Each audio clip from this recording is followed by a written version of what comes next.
All right, we're back with more from the Florida EAP conference right here in Melbourne, Florida. And we have an opportunity to speak now with, oh boy, I'm going to mess this up because I just had it. Marina Oksengorn? Yes, you got it. Oksengorn? You did it. It's fantastic. I love it. I love the name. And you're with Acadia Healthcare. Tell us a Yes. little bit about what brings you to the conference and more about Sure. Acadia, please. Well, sure. So my name is Marina Oksengorn. My role is I'm a treatment placement specialist You said for. that much better than I did the Oh, last name, thank by the you. way. I'm just telling you. Thank you. I You have probably had a little more practice. a little more practice. Yes. Yeah. Which everybody usually says, where is your accent from? Where is your name from? I'm from Belarus, which is a former republic of the Soviet Union. Okay. That's where I'm from. And I have lived here in South Florida for about 30 years with my family. Wow. Yes. And I've been a clinician working in mental health and substance abuse for almost 20 years now.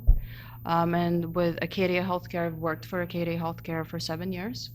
And Acadia Healthcare has 575 locations all over the United States and the UK. Psychiatric hospitals Wow. and higher levels of care, residential treatment centers. And what I really like about Acadia Healthcare is it's not just addiction treatment. We have programs that help in the mental health space, which is such a need right now. So we have programs that help with chronic pain, with trauma, with eating disorders, also with substance abuse and mental health. And they're both for adolescents and adults. Wow. Wow. Mhm. That's quite a network that you work within. Mhm. Um, what drew you to do this kind of work? I mean, you come from Belarus, you come here, and why go into this field? I always wanted to help people, and I always wanted to understand a little bit more about how does the brain work, how do people make decisions, how do people relate with each other, and doing therapy was a natural career.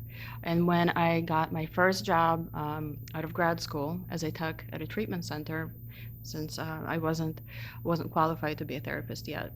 I interacted a lot with the clients there, and I fell in love with working with addicts in early recovery, and and also back then it was very 12-step based in terms of treatment, and I found myself working with acute mental health. Um, my first population was in Broward County, acute schizophrenics who also were on and off using substances, and so I always liked working with the intense side of our clientele. Now, you probably more than most people would understand the direct connection between mental health and addiction. Hmm. Um, you know, uh, do you find that we're becoming more aware of that? Do you think we're, as a nation, starting to recognize that more? Because I know years ago they didn't make that connection. It was, you're an addict or you're crazy. Right. They kind of went those two directions. Do you see that they're making better connections with those things now? Yes, much better, and there are treatment programs that specialize in clients experiencing co-occurring conditions. And it's unfortunately it's rare that a person is just dual diagnosis where they have a mental health condition and a substance use disorder. They usually also have a history of trauma and they have maybe a secondary eating disorder. It's Yes. complicated. Now, eating disorder, interesting, because although there has been more attention given to it, and I know we're starting to recognize it more as a nation, uh, but I think we're still kind of behind in the number of people who are actually really treating that. Do you agree with that? I mean, we're starting to catch up, but it's not like it should be, I don't think. Right, definitely. I agree with you. We're lucky that we have resources, we have nonprofit alliances, we have some great resources specifically in the South Florida area as far as not just higher levels of care, but lower levels of care. We have some amazing clinicians that are trained. We have several IDEP chapters that are strong in getting the word out there and getting also training out there to help more clinicians be skilled in treating eating disorders. But there could always be more. Now, with all of these different areas that Hmm. Acadia deals with, Hmm. you probably see the impact of the pandemic as much, if not more, than everyone else because you're in every area. Are you seeing real increases in areas of trauma, mental health, addiction, and other disorders? Are you seeing a big Yes. increase? Huge a surge in intense mental health. crises with people needing higher levels of care, hospitalization, subacute hospitalization, followed by residential treatment, increases in suicide attempts, increases in completed suicides, as well as significant increases in overdoses. Have you had to make any adjustments to deal with these kind of crises at this point? Yes, actually, it's a good question. So specifically, one of our programs, a flagship of Acadia, is Sierra Tucson. They've had to increase the number of beds that they have on property that are ligature, anti-ligature, for clients that have a high propensity for suicidality, so that more primary mood clients can come to Sierra Tucson than before.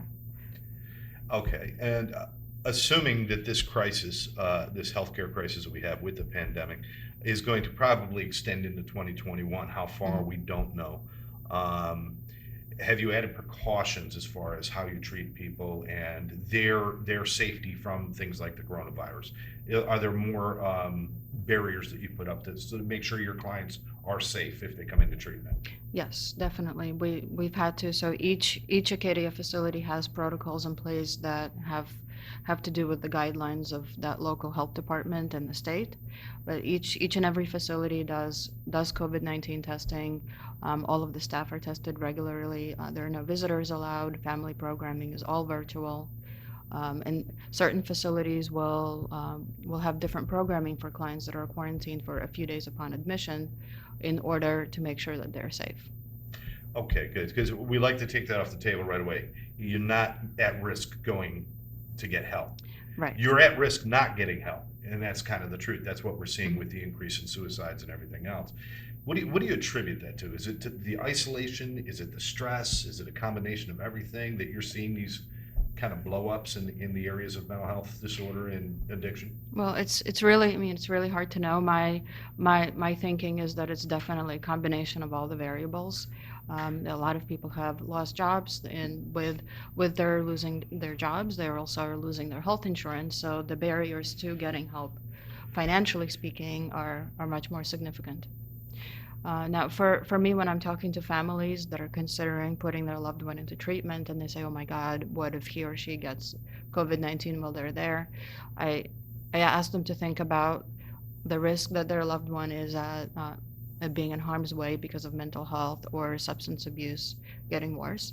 And also in terms of freedom, most of our clients in treatment have a lot more freedom than people that are not in treatment right now. Yes. For areas where people are quarantining. I think it's an important message that we send out, and I think you're probably the best one to do it at this point. If you suspect that somebody in your family is having a problem, don't assume that it's okay to wait until this crisis is over. You need to react now. Is that correct? That is correct. Absolutely. Especially since we don't know when it's going to be over and this pandemic is here to stay with us for a while. Okay. Now, if somebody wants to learn more about Acadia, how can they do that? Well, the Acadia website is acadiahealthcare.com, and also to find either me or one of my colleagues, we have over 50 colleagues of mine all around the country. Go on www.treatmentplacementspecialist.com and then click on the part of the country where you are, and you will see one of our photos on our cell phone number. All right, fantastic. Marina, I appreciate you taking the time to speak with us today, and I hope we'll see you next year at the conference again. Absolutely. Thank you so much. Nice to Thank meet you.